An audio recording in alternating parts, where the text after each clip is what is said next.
ages have actually tried to, you know, to come up with a definition which is accepted by the majority of scholars in the field. So, just something, I apologize for any cat noises you might hear in the background because it's raining all the time. We have allowed a few cats into our garage, and so if you hear them, I apologize in advance. Anyway, so scholars have tried for centuries to come up with a definition of myth. However, there's one thing which is certain, and all scholars confess that there is no single theory or definition which can actually cover all kinds of myths all around the world. So there is no monolithic theory which can have a universal applicability. واقعا هیچ تئوری واحدی رو ما نداریم بچه ها که بتونه کل میت های دنیا رو توضیح بده. میت های یونان، مال روم، مال اسکاندیناوی که بهش میگن نورس میثولوژی، اسطوره شناسی هند، اساطیر ایرانی. پس ما واقعا یک تئوری واحد یا یک تعریف واحدی نداریم که بتونه به صورت جهانی توضیح بده این موجودات اساطیری رو. Okay? And of course, even though scholars have tried for centuries, these definitions of myths are either too limiting because they are limited to only one country, or they are so broad that they are actually useless. یعنی انقدر گسترده است که واقعا خب میگه این اصلا چه فرقی با داستان کوتاه داره مثلا. پس یا دو تا مشکل باش داریم، یا انقدر محدوده که نمیتونه کل میت ها رو برای ما توضیح بده، یا انقدر گسترده است که عملا دیگه هیچ ربطی به حوزه میت پیدا نمیکنه. So let's talk about the etymology of the word myth. Let's talk about the roots of the Greek word from which myth was derived. So the word myth comes from the word mythos. Mythos in Greek means word, speech, tale, or story. And that's basically what a myth is. Myth is a story. Okay? So, some people, again, let's talk about some of the, again, problems of this definition. Some people say that, okay, well, story is very general because we have some stories which, well, obviously are not mythological. And so some people say that it is a story which has proven itself as worthy of becoming traditional. یه داستانی که خودش رو اثبات کرده که میتونیم اونو یک داستان سنتی بدامیم. و ما کلی داستان سنتی داریم که موجودات اساطیری درش پیدا نمیشن. پس اون چیه؟ باز میبینیم که چقدر تعریفش مشکله. Some other scholars say that it is a story which is narrated orally. ولی باز اینم مشکله. Because ultimately, all of these stories were written at some point in history. So the only reason why today we know about these stories is because they were written by people like Edith Hamilton, right? So being narrated orally is not really a good criterion for talking about, mythology. Also, there are some mythological stories which have been told by means of no words at all. For example, they are paintings, sculpture, music, dance, and mime. بعضی داستان‌ها رو ما اصلا با کلمه نوشته نشده یا سروده نشده برای ما اینا رو از نقاشی‌ها گرفتیم، از مجسمه‌ها گرفتیم. خب باز این تعریف این که به صورت شفاهی یا کتبی به ما رسیده، باز اینم نمیتونه خیلی تعریف مناسبی باشه، چون ما داستانایی رو داریم که بدون کمک هیچ گونه لغتی برای ما اومده. حالا پس همه اینا مشکلاتی بود که ما در تعریف میث داریم، اما خب قطعا باید بتونیم به یه تعریفی برسیم دیگه، درسته؟ روش تعریفمون چطوریه؟ محققین این دوره که توی خارج از کشور، توی مثلا آمریکا و کانادا، اینا بهش میگن اساتید کلاسیکس. فلانی is a professor of classics، یعنی این حوزه رو تخصصی داره کار میکنه. They say that in order to be able to talk about mythology, you have to be able to know the difference between true myth اون میث واقعی، myth proper, and other words which are unfortunately used by people who don't have a lot of information interchangeably. یعنی یه سری آدما که خیلی اطلاعات کاملی هم ندارن کلمه میث رو با کلماتی مثل legend، ساگا، فولکتیل یا فیریتیل هم معنی میپندارن و فکر میکنن اینا همشون یکی هست. همین باعث شده که یکم تعریفش سخت بشه و شمایی که میخوای این درس رو یاد بگیری باید تفاوت بین true myth، میث واقعی، myth proper رو با legend و ساگا، legend و ساگا با همن، یعنی این دوتا هم معنی هم دیگه هستن و فولکتیل و فیریتیل بلد باشی و این کاری که ما میخوایم در اسلاید بعدی شروع کنیم به انجامش. So let's talk about the difference between true or myth proper, true myth or myth proper, and saga or legends. So true myth or myth proper is usually used for stories which are primarily concerned with the gods and goddesses and their relationship with humankind. پس هر وقتی توی یه داستانی خدایان اساطیری وجود داشتن و راجع به زندگی اونها و ارتباطشون با انسانها صحبت کرده اونو بهش میگن میث اصیل، myth proper. What is a saga or legend? A saga or legend is a story which has a perceptible relationship to history. It has its roots in historical fact, even though it might be fanciful or imaginative. هرگاه، هر وقت یه داستانی رو بخونیم مهم هم نیست چقدر خلاقانه نوشته شده، چقدر عجیب و غریب به نظر میرسه، که ریشه در یک واقعی تاریخی داشته باشه.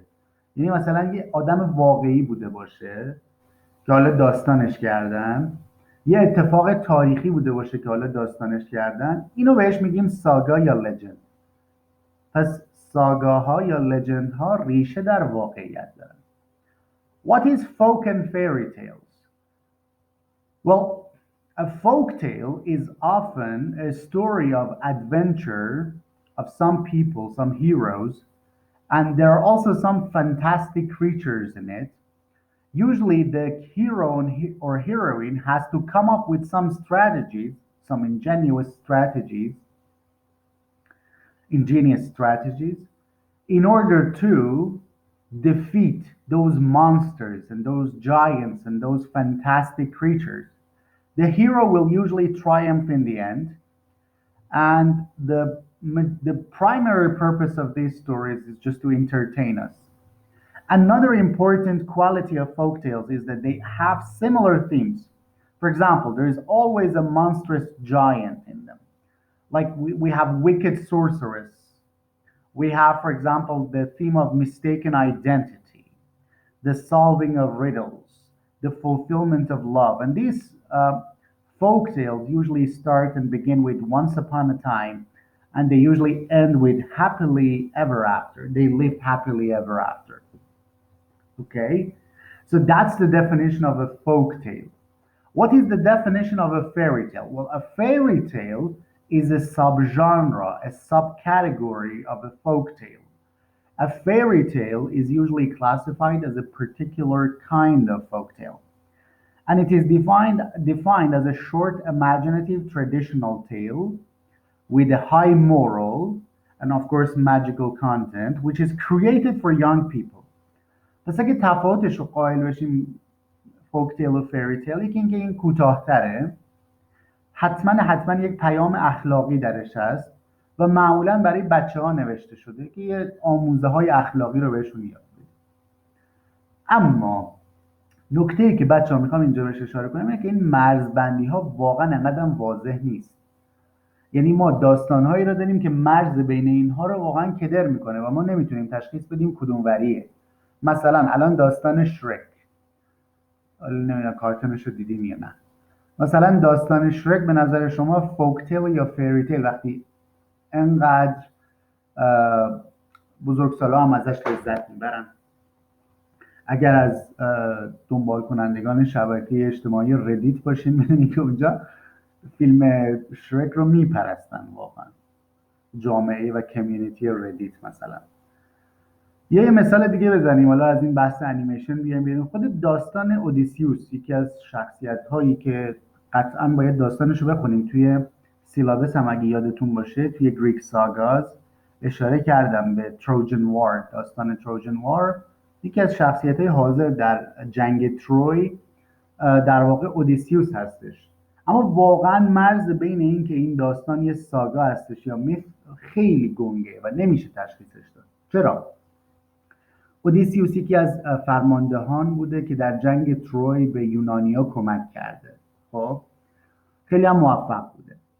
حالا یکی از خدایان فکر کنم آتنا عاشقش میشه، ولی اودیسیوس به همسر خودش پنلوپه و حالا بچه خودش تلماکوس که اینا رو ول کرده 2 3 سال پیش و رفته جنگ تروی متعهده و به آتنا هم میگه مرسی خدای نمیدونم چی چون آتنا هم توی جنگ کمکشون میکنه و هم خدای ویزدم هم بوده. میگه مرسی از آفرت ولی من و تو به هم نمیای، من میخوام همون برگردم پیش پنلوپی. بعد خب آتنا بهش بر میخوره دیگه، ولی با این وجود باز نمیکشه، چون شما وقتی که خشم خدایان رو برانگیخته کنین اونا شما رو میکشن خیلی راحت. اما خب اودیسیوس رو نمیکشه، ولی عوضش میگه خب حالا دارم برات. این بدبخت رو 20 سال تمام سرگردان میکنه روی دریاها، مهالود میکنه که راهش رو پیدا نکنه، نمیدونم اینو میبره یه جزیره، بعد یه سری موجودات عجیب غریب و مانستر درش موجوده که باید با اینا مبارزه کنه. یعنی ببینید تمامی المان ها هست. اولا آتنا که خودش یک گادسه توی این داستان هست و راجع به رابطه آتنا و اودیسیوسه، پس از یک طرف میشه میت، از اون طرف یه ادونچره. یعنی توی این 20 سالی که سرگردان آقای اودیسیوس یک داره ادونچرهای مختلفی رو انجام میده. مثلا میره یه جزیره با یه سری مانسترهایی که اسمشون سایکلاپسه، موجودات تک چشمی هستن، با اونا باید مبارزه کنه و حالا یه استراتژی های منحصر به فردی رو باید بهش فکر کنه که بتونه راهی برای فرار از سایکلاپ ها پیدا کنه.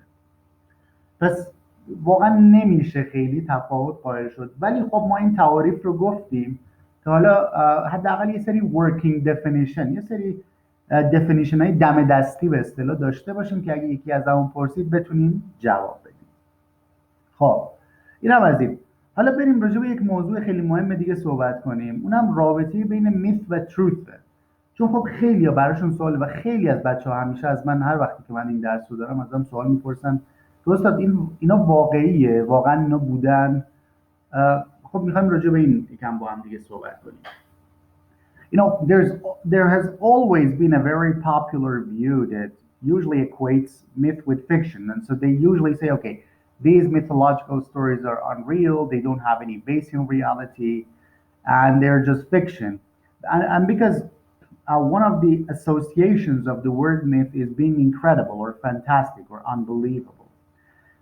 I'm sure that you have also heard in movies and TV shows, probably even yourself might have used it at some point in your life, that when somebody tells you a story that you find it hard to believe, you just say, nah, it's just a myth. Meaning that it's not real.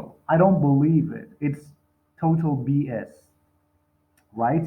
And so myth is always used in a derogatory sense. همیشه با یک معنای منفی به کار میره. انگار که چون هیچ یه چیزی که جایگاهی در واقعیت و فکت نداشته باشه رو بهش میگیم میث. و خب خود همین باعث شده که متاسفانه همیشه بگیم خب چون میث واقعی نیست پس ارزشی هم برای ما نداره. اما برای اینکه ما بتونیم میث رو درک کنیم بچه‌ها، باید یه تفاوتی قائل بشیم بین truth به معنی علمیش و truthی که ادبیات به ما میده. من این 2 پاراگرافی که اینجا براتون نوشتم رو بخونم، این خب یه توضیحی لازم داره، توضیح بدم براتون، چون واقعا این رابطه بین میث و truth چیزیه که فلاسفه رو واقعا سردرگم کرده برای قرنهای زیادی. Myth is a many-faceted personal and cultural phenomenon created to provide a reality.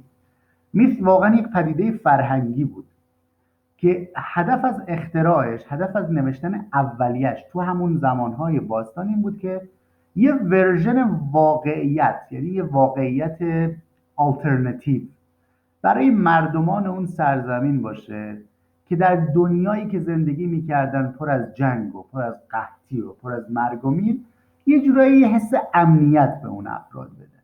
یعنی یکی از اصلی ترین عقیده تاریخ شناسان، یکی از اصلی ترین دلایل به وجود اومدن میث همین بوده که یکم اون مردمان سرشون گرم بشه. نکته دیگه ای که میث، این دوتا دلیل، پس یکیش این که یه حس نامیرا بودنی بهشون بده، بهشون میگه نترسین فلان و اینا، که خب این بخش دومش هست. Myth provides us with absolutes in the place of ephemeral values and with a comforting perception of the world that is necessary to make this the insecurity and terror of existence bearable.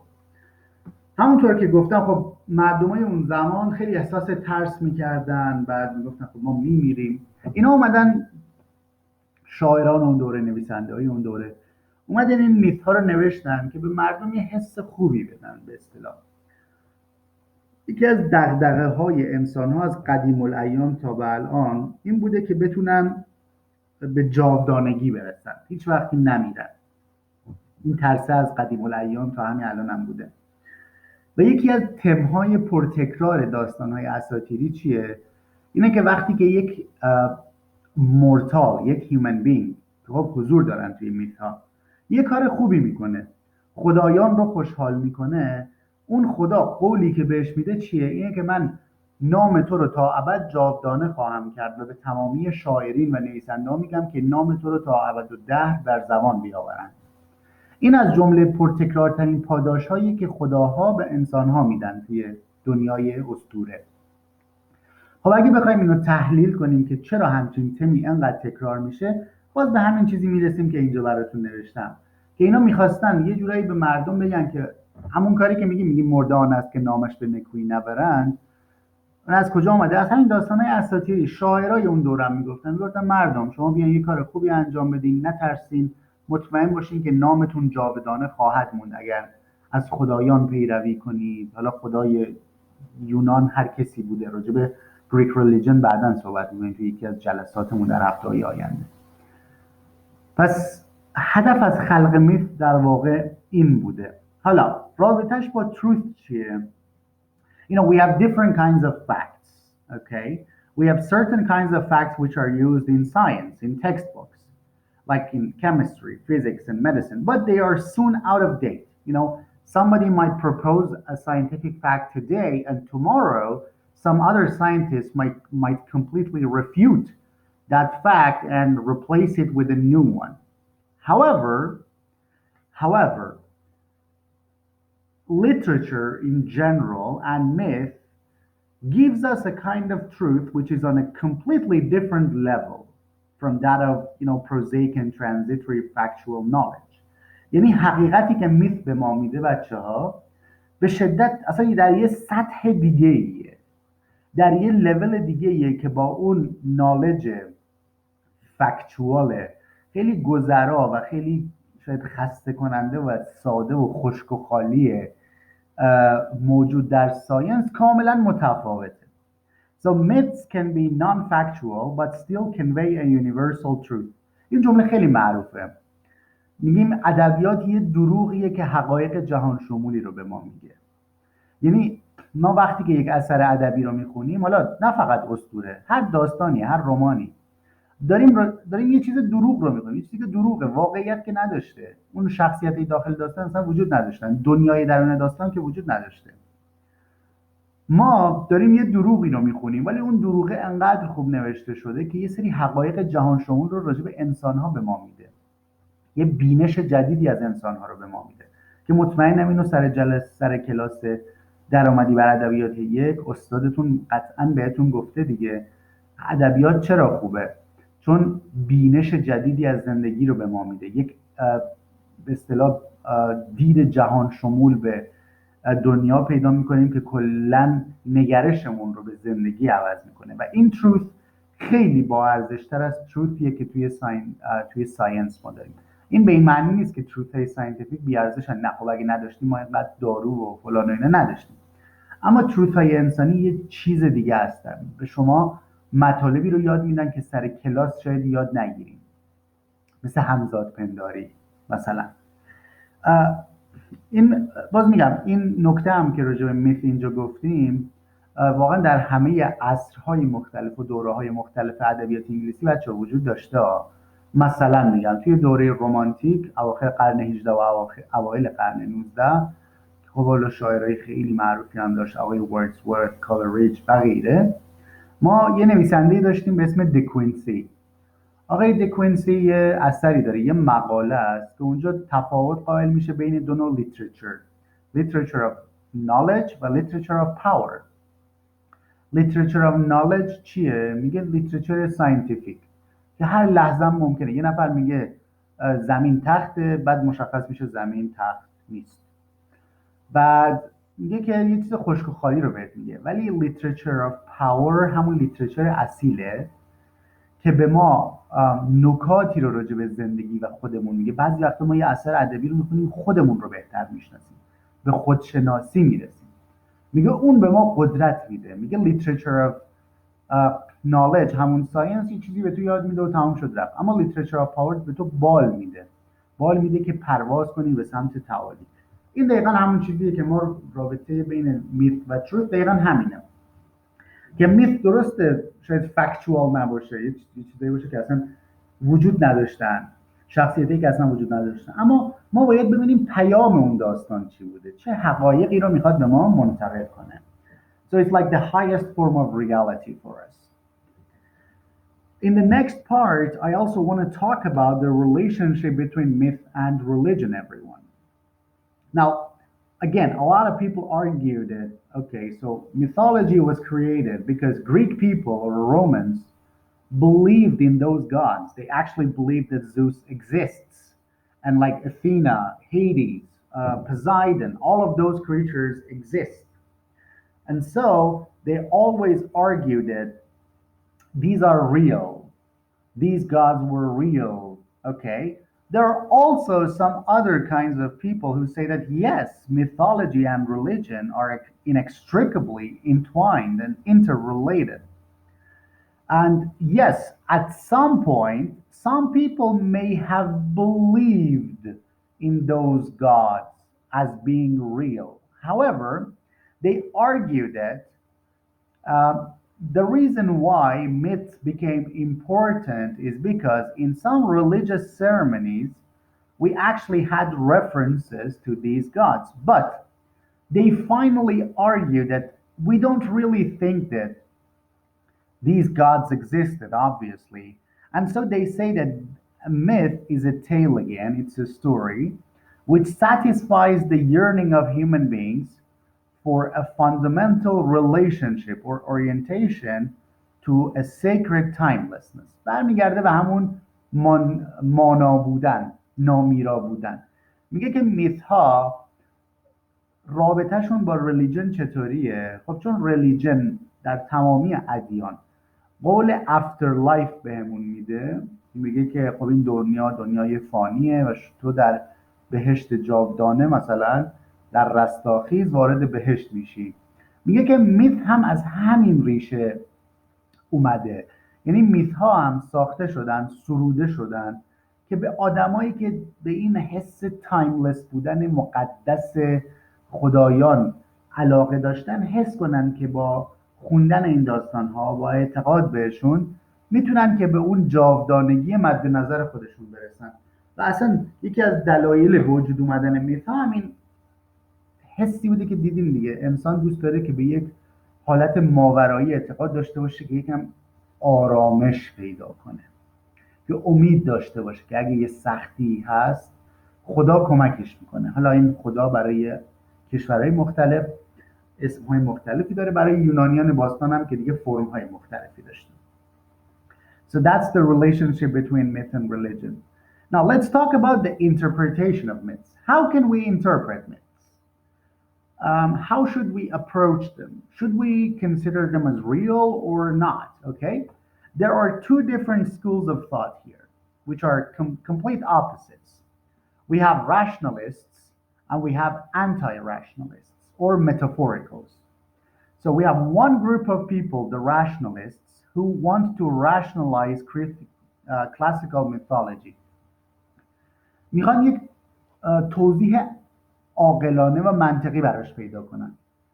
میگم من به نظرم یه چیزی توی واقعیت اتفاق افتاده که بعدا این داستان ها سروده شده. So for them, especially for the first person, Euhemerus was the first scholar in CA مخفف کلمه سیرکاس به معنی حدوداً سال 300 قبل از میلاد میزیسته آقای یوهیمرس. آقای یوهیمرس اولین منتقدی بوده. So he's the first scholar or critic to say that Greek gods were actually men. These stories of Greek gods were actually men who were deified. که حالت دیتی یا ماورایی بهشون بخشیده شد because these men performed some great adventures and deeds. So for example, Euhemerus says that the supreme god, the god of gods, Zeus, was once a mortal king in Crete. Crete was a famous island, and we also have it in Greek mythology. It's a place where the goddess Pasiphae lives, who was the daughter of one of the Titans. So Crete is important for us. So he says that Zeus was not a god.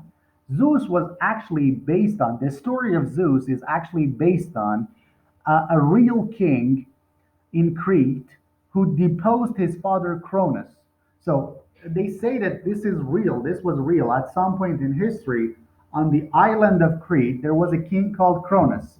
And then his son actually deposed him, dethroned him, and got to the throne. And that's the story of Zeus. Because remember, we will talk about this later. Zeus actually defeated the Titans and became the god of gods.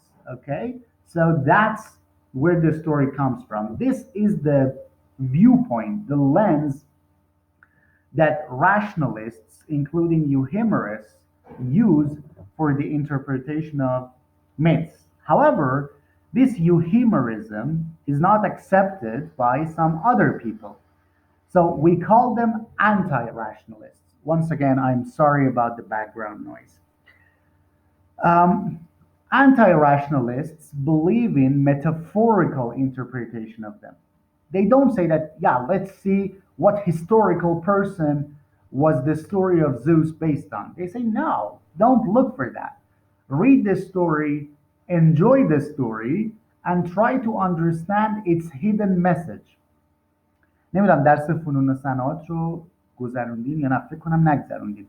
ولی استعاره چیه؟ استعاره دو تا چیزی که حالا شبیه همن اینا رو به هم دیگه ربط بدیم. مثلا میگم یا اینا رو میگن به صورت الگوری باید تعریف. الگوری یعنی یک داستان تمثیلی، یعنی یه داستانی که یه مثال میاره برات که میخواد یه پیام اخلاقی رو بهت برسونه. میگه شما داستانهای اساطیری رو که میخونی دنبال این نباش پیدا کنی ببینی بر اساس چه شخصیت تاریخی واقعی نوشته شده. نه، تحلیلت این باشه که داستان رو میخونی ببینی استعاره از چیه. یعنی اون داستان زئوس، چه میگم اون داستان آتنا، افرودیتی، هیدیز، ببین استعاره از چیه، ببین میخواد چه پیام مخفی رو به تو نشون بده.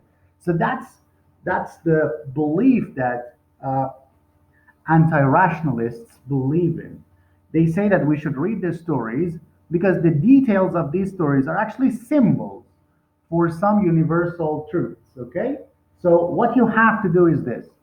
Read the story, try to find the metaphors, the symbols of this story, and then try to interpret it. But this is not the only way we can interpret myths. We can also interpret it from the viewpoint of psychology and psychoanalysis, specifically the theories of Sigmund Freud and Carl Gustav Jung. Now, unfortunately, obviously, I don't have time to explain all of Freud's theories for you here. It will take me at least 5 or 6 hours to cover even the basic theories of Freud. Besides, it's just too soon right now. And so you have to wait until the seventh or the eighth semesters in order to actually read about psychoanalysis and Freudian interpretation of literature. But I have to do it for you because I have brought it here. So I'm going to just very briefly summarize it for you what Freud said. Freud was an important 20th century philosopher and psychoanalyst, and he was the first person who challenged the idea of the human mind being a unique, unified entity. فروید جز اولین کسایی بود که اومد این ایده غلط رو که ذهن انسان یک ذهن یک پارچه است و خیلی قدرتمنده میتونه هر کاری بکنه اینو زیر سوال برد و گفت ذهن انسان اصلا یک پارچه نیست، از چند بخش مختلف تشکیل شده، هر بخش هم ساز خودش رو میزنه. مثلا گفت ما اولا ذهنمون چند بخشه، یک بخش کانشس داره، یک بخش ناخودآگاه آنکانشس. و اتفاقا ذهن کانشس ما که در بیداری فعاله خیلی مهم نیست، مهم اون بخش آنکانشس ذهن ماست که تمامی غرایز و نمیدونم اون عقده ها و همه چیزای امیال سرکوب شده ما میرن اونجا قایم میشن که یه جایی در بزرگسالی خودشون رو نشون بدن. داستان چیه؟ آقای فروید میگه یه بچه‌ای که به دنیا میاد خب یه سری غرایز رو مجبور میشه سرکوب کنه چون نمیتونه بهشون برسه. حالا این چیزی که سرکوب شده در بچگی و نتونسته بهش برسه میره توی ذهن ناخودآگاهش جا خوش میکنه تا یه جایی در بزرگسالی خودش رو نشون بده. و اتفاقا آقای فروید میگه تمامی رفتارهای ما در بزرگسالی ریشه در اون اتفاقاتی داره که تو بچگی برای ما اتفاق افتاده. و بعد میگه خود باز ذهن آنکانشس هم اینطوری نیست که یه چیز مشخصی باشه، نه، حتی اونجا هم نیروهای مختلفی وجود داره. مثلا نیروی اید که به اصطلاح ناخدای کشتی غرایز ماست، غرایز حیوانی و جنسی و فلان و اینا. یه سوپر ایگو داریم که بخش فرشته‌وار ذهن ماست که میگه این بده، این از نظر اخلاقی بده، این کار نکن. و یه دونه ایگو داریم که میخواد یه بالانسی برقرار کنه بین اید و سوپر ایگو. میگه که ببین ذهن انسان 24 ساعته در تلاش و کشمکش بین این بخشای مختلف. اما خب نهایتا چی میگه که ببین این ذهن ناخودآگاه ما وقتی که ذهن آگاهمون هست که خب اجازه بروز پیدا نمیکنه، مثلا اگر انسان سالمی باشه. حالا انسانی که اون غرضش خیلی سرکوب شده باشه یا میبینی یک مریضی روانی پیدا میکنه، دچار سایکوسیس میشه و چیزایی از این قبیل، یا نوروسیس، روانپریشی و اینها. اما اگر انسان سالمی باشه خب در بیداری که نمیتونه اون قرار، مثلا فرض کن طرف به کشتن حیوونا علاقه داشته، خب نمیتونه این کار انجام بده، اینو سرکوب کرده. میگه که این یا در بزرگسالی اینو فشار میده به این سمت یک شغل به خصوص، مثلا میره چه میدونم توی پزشکی قانونی کار میکنه، یا مثلا میره یه دونه وت میشه که بتونه به صورت رسمی و جوری که جامعه قبولش داره اون کار بریدن جسد رو انجام بده. و یا اینکه اگرم به اون حالت نرسه تو خواب و رویا اون فانتزیاشو بهش میرسه. یعنی توی خواب و رویا هستش که ذهن کانشس ما میخوابه و ذهن آنکانشس ما سکان رو به دست میگیره و ما آقای فروید میگه خوابهایی که ما میبینیم در واقع برملا میکنن اون دیزایرها و اون امیال آنکانشس ما رو. حالا آقای فروید چی میگه میث هم دقیقا داستانهایی هستن که به نظر من یعنی فروید، که به نظر آقای فروید امیال ناخودآگاه نویسندگانشون رو نشون میدن. یه مثال براتون بزنم، داستان اودیپ حالا میخونیم بعدا راجبش. اودیپ کی بوده؟ یه بچه بوده به دنیا میاد توی ایالت تیبس توی یونان. یه پیشگویی داشتیم اونجا به اسم تایریزیاس میاد پیش بینی میکنه، میگه ببین این بچه بزرگ شه باید بکشین اینو، چون اگه بزرگ شه پدر خودش رو میکشه، با مادر خودش ازدواج میکنه. پدر مادرش انقدر شوکه میشن ولی از خب یه طرف دلشون نمیاد بچه رو بکشن. این بچه رو میسپرن به یه چوپانی، میگن آقا اینو ببر یه شهر دور، بده یه نفر اینو بزرگ کنه که خب دیگه خطری هم ما رو تهدید نکنه. این بچه رو هم نکشین، خونش رو دست ما نباشه.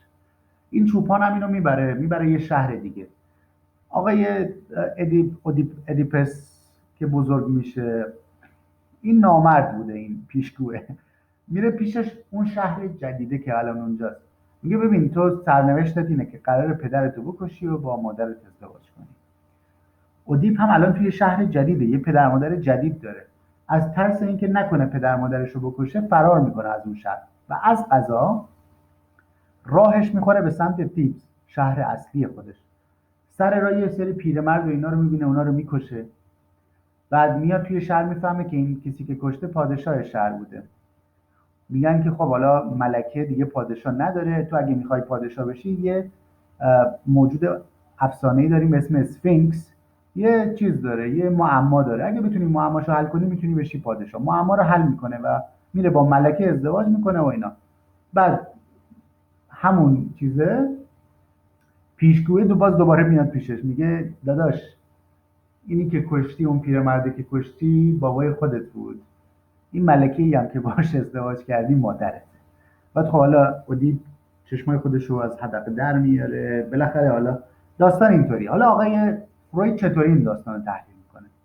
میگه همچین داستانی ریشه، اسمش رو میذاره عقده ادیپ، The Oedipus Complex. میگه این کاملا یه unconscious desire بچه‌هایی که به دنیا میان، بچه پسر، خب نسبت به مادرشون یه حس تملک و یه حس اینطوری دارن دیگه. میگه مادر باید برای من باشه فقط.